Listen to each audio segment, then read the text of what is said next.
pensamiento, yo le digo mafioso, y lo pongo así como ejemplo para poder entender de alguna manera cómo se estructura subjetivamente alguien que ha manejado el crimen o ha sido un cabecilla del crimen organizado. Lo vemos ahí en la diapositiva que dice, la gente dice, esos mafiosos cómo se ganan de fácil el billete.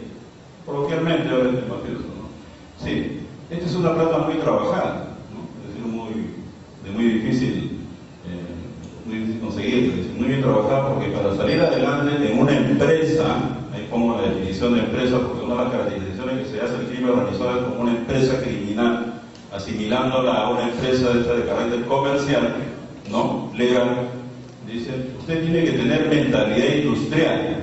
Los que manejan, los cabecillas del crimen organizado tienen una mentalidad que justamente se asemeja a aquellos que dirigen las empresas de carácter legal en medios o en circuitos económicos.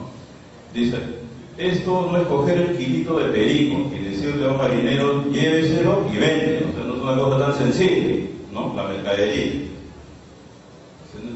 Dice, no, y se requiere desde sangre fría para manejar un gatillo y pegarle un balazo a cualquier hijo de P, ¿no? El uso de la violencia que está implícita en la organización criminal. Faltó hasta inteligencia para poner los dedos sobre las teclas de una calculadora, ¿no? De una calculadora, los cálculos justamente económicos que realiza también la delincuencia, y mirar a ver cuánto va a invertir y cuánto se va a jugar y cuánto quiere ganar. Temas de carácter lucrativo, motivaciones de carácter económico, desde el punto de vista casi en este tipo de empresas de carácter criminal. Y después de eso tener paciencia para meterse a la selva, volando en cáscaras y ser tan sagaz como para comprarse un policía, hasta un general, si es que se deja. ¿Quién dice esto? Pablo Escobar Gaviria, uno de los líderes de estos cárteles de narcotráfico que sonó los 80, ¿no? En una entrevista que le hizo un periodista, él razona más o menos y enfoca cómo es una organización criminal de esas características en la experiencia, en este caso colombiana. Bueno, hay que tener presente que los cárteles fueron prácticamente desaparecidos, por lo menos los de Colombia, lo vamos a ver en un momento.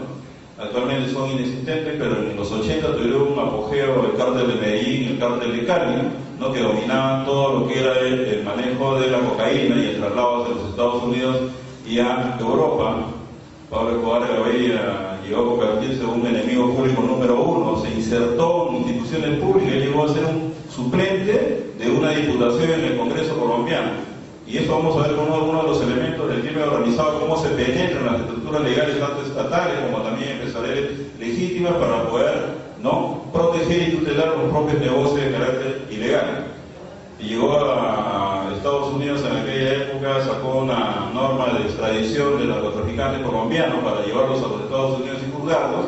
Y lo que sucedió es que estos se desataron toda una sonada no criminal en Colombia para evitar que sean justamente extraditados a Estados Unidos y sean juzgados apenas antes. Y parte de la negociación justamente fue con el gobierno era evitar su extradición, ¿no? Parte de la negociación fue llegar a ponerse casi el todo rumbo al Estado colombiano.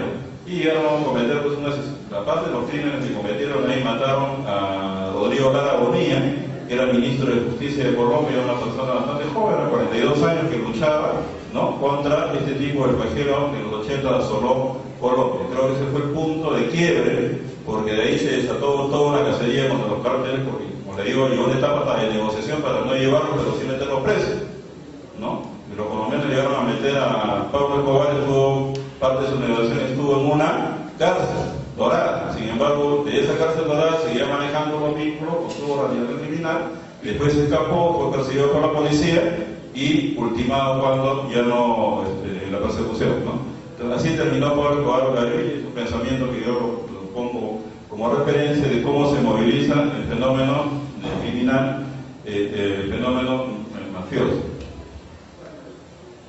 ¿Cuáles son los antecedentes del crimen organizado? Hoy en día de repente esto ha surgido en este siglo pasado, ¿no? La historia se rastrea que el crimen organizado ha nacido a partir de la propia organización de las sociedades. Como contraparte de la organización de las sociedades en sus diferentes materias, también hay personas que se han organizado justamente para realizar